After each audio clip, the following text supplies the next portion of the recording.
And then I was about 3 or 4 stones overweight.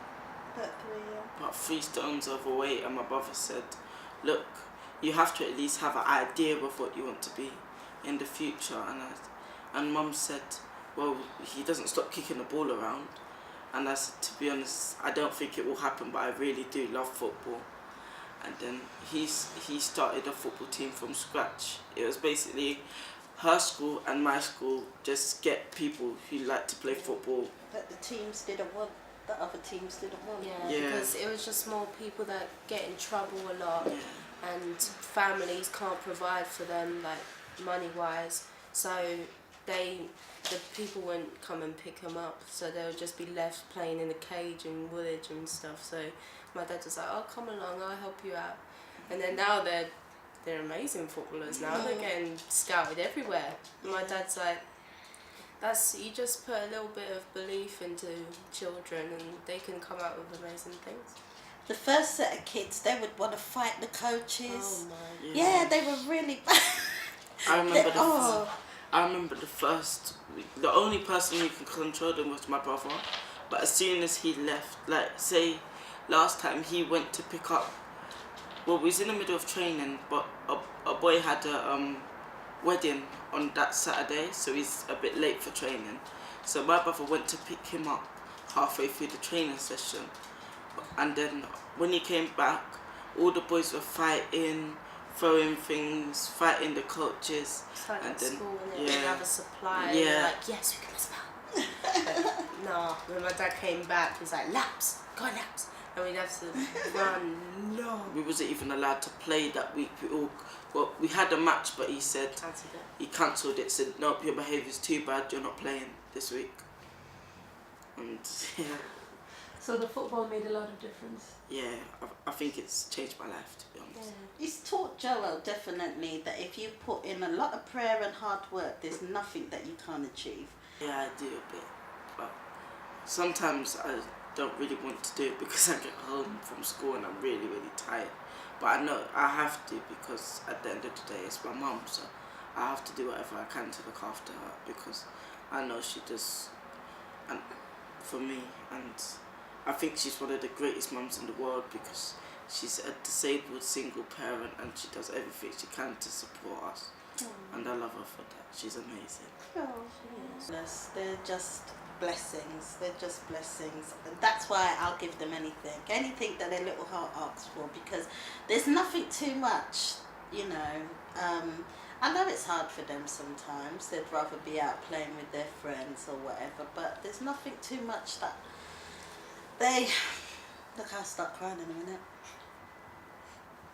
They never complain, you know. They just get on with it, and yeah, they just get on with it, and they never make me feel bad that I've had to ask them, or when I'm feeling bad, then they're just like, "Oh, it's not your fault, is it? You know, you don't choose to be this way," and they're just so supportive and loving and kind and funny.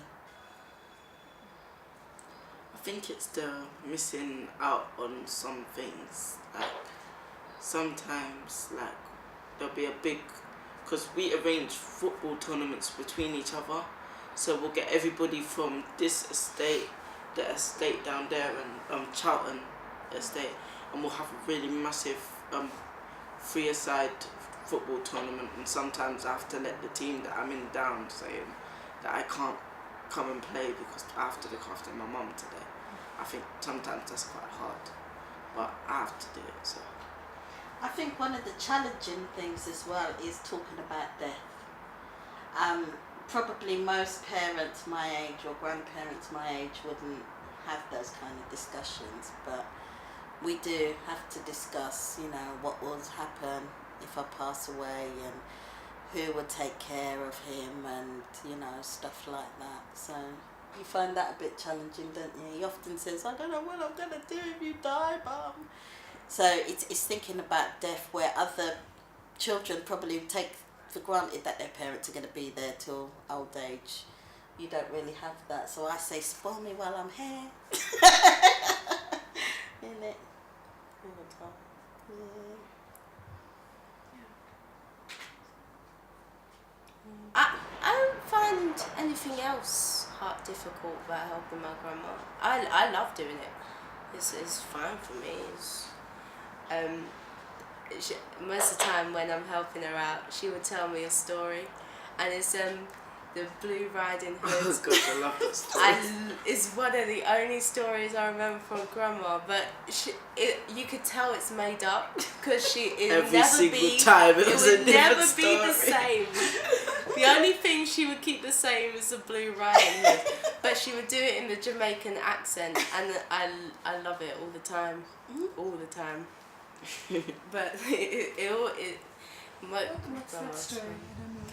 It's Little Red Riding Hood, but the Jamaican version that I make up. So every time I tell it, it's a different version. So it's Little Blue Hood. Little Blue in the Hood. Oh wow! I do love that story. I talk about it all the time. And we got another one called Black Man. Instead Instead of of Batman. But he's like Batman, but he's Black Man, and he's always late to get to the crimes. Because he's always stopped at the chicken shop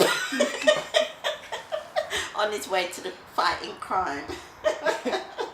So we make that up, don't we? Yeah, so by the time he's actually got to the crime, the whole world, It's all he couldn't save the world, so the world's gone. And he's just standing in the chicken shop, and then everything's there. Everything's gone except the chicken shop. The chicken shop's the only thing standing. Oh wow!